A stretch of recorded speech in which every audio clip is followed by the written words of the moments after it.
ये वक्त था द्वितीय विश्व युद्ध का। मैं और छोटू इसी साल 18 के हुए थे और आर्मी ज्वाइन की थी। हमें एक अलग काम के लिए चुना गया था। हम एक खास यूनिट के हिस्सा थे, धावक दस्ता। हमें युद्ध के मैदान में सबसे आगे रहना होता था। हमने बड़े से बड़े युद्ध को अपने कदमों से रौंद डाला था। दुश्मनों की बंदूकें हमारे भालों और तलवारों के सामने बेकार थीं। हमारी बटालियन ब्रिटिश इंडियन आर्मी के लिए एक ब्रह्मास्त्र थी। We were a proud unit. हमने ब्रिटेन के लिए युद्ध के मायने बदल दिए थे। वो वक्त अक्टूबर का था। हमने इटली में जर्मन फोर्सेस को हराया था। वक्त हो चुकी थी दिवाली की। हम दिवाली से पहले घर आना चाहते थे। अगली सुबह ट्रूप ट्रांसपोर्ट के लिए एक बड़ी सी शिप पोर्ट पे हमारा इंतजार कर रही थी। हमारे बेस से पोर्ट की दूरी लगभग 48 किलोमीटर थी, इसलिए हम शाम में ही वहां से निकल पड़े ताकि सुबह हम टाइम से पहुंच जाएं। हमें जंगल के बीचों बीच से जाना था। हमने अपने घोड़े निकाले और वहां से निकल पड़े। रास्ता काफी सुनसान था। दूर दूर वहां जंगल ही जंगल था। चलते चलते शाम से कब रात हो गई हमें पता ही नहीं चला। घने जंगल में केवल हम दोनों वहां से गुजर रहे थे। चारों तरफ एकदम सन्नाटा और अंदर जंगल से जंगली जानवरों की कपा देने वाली आवाजें। वहां पर घोड़े से उतरना मानो मौत थी। हम तेजी से आगे बढ़ते रहे।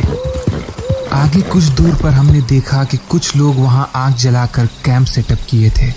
रात काफी हो चुकी थी और आगे जंगल काफी घना था। वहां जंगली जानवरों का काफी डर था, इसलिए हमने सोचा कि हम यहीं इन लोगों के साथ कैंपिंग करके रात बिताएंगे और भोर होने पर यहाँ से निकलेंगे। हम उनके पास गए। वो लोग देखने में थोड़े अजीब लग रहे थे, जैसे कि वो जंगल में रहते हों। हम दोनों उनके पास गए और उनसे वहां रात बिताने के लिए पूछने लगे। उन्होंने सर हिलाकर हाँ कहा और कुछ पकाने लगे। हमने साथ खाना खाया और वहीं लेट गए। थके हुए होने के कारण कब हमारी आंख लग गई पता ही नहीं चला। कुछ देर बाद अचानक मेरी नींद खुली। नींद खुलने पे मैंने सुना कि कुछ दूर से अजीब सी आवाज आ रही थी। जब मैंने बगल में देखा तो छोटू वहां से गायब था। पहले तो मुझे लगा कि वो आसपास ही कहीं गया होगा, लेकिन उठकर देखने पे मैंने देखा कि वहां पर छोटू के साथ साथ वो बंजारे भी गायब थे और आग के ऊपर बर्तन में कुछ पक रहा था। चारों तरफ देखने पे जब वहां कोई न दिखा तो मैंने जिज्ञासावश बर्तन के ढक्कन को हटाकर देखा। अंदर जो मैंने देखा उसे देखकर मेरे पैरों तले जमीन खिसक गई। उस बर्तन में इंसानी शरीर के हिस्से पक रहे थे और हमने जो खाना खाया था वो इंसान का मांस था। मैं पूरी तरह से डर चुका था, पर अपने लिए नहीं। मैं समझ चुका था कि ये लोग नरभक्षी हैं और बंजारों के रूप में ये आने जाने वाले राहगीरों को फंसाते हैं। इस वक्त मुझे अपनी परवाह नहीं हो रही थी। मैंने अपनी बंदूक फुल लोड कर रखी थी। उस वक्त मैं कुछ भी सोच नहीं रहा था। उनमें से जो भी मुझे सामने दिखा मैंने सबको मार डाला, पर अब तक वहां छोटू का आता पता नहीं था। शायद वो वहां से भाग गया हो, शायद वो सुरक्षित हो।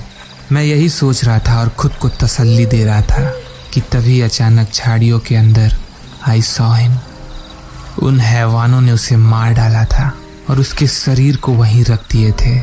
हमने साथ कितने ही सारे जंग लड़े, पर वो हमारा साथ में आखिरी जंग था और मेरे भाई का कर्ज भी। मैंने बंदूक रिलोड की और उस एरिया में दूर दूर तक एक एक नरभक्षी को मौत के घाट उतार डाला। बहुत ही पावरफुल फील हुआ मुझे। उनकी चीखें जब सुनाई थी बहुत अच्छा लगा।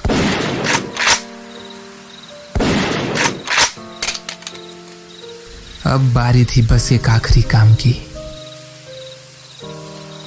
उस दिन के बाद मैं किसी और जंग में नहीं गया और वो मेरी आखिरी जंग थी। वो कभी भी बूढ़ा नहीं हुआ। And here I am still. जीवन मृत्यु कौन तय करता है ये सब? सदैव आजाद रहना छोटू।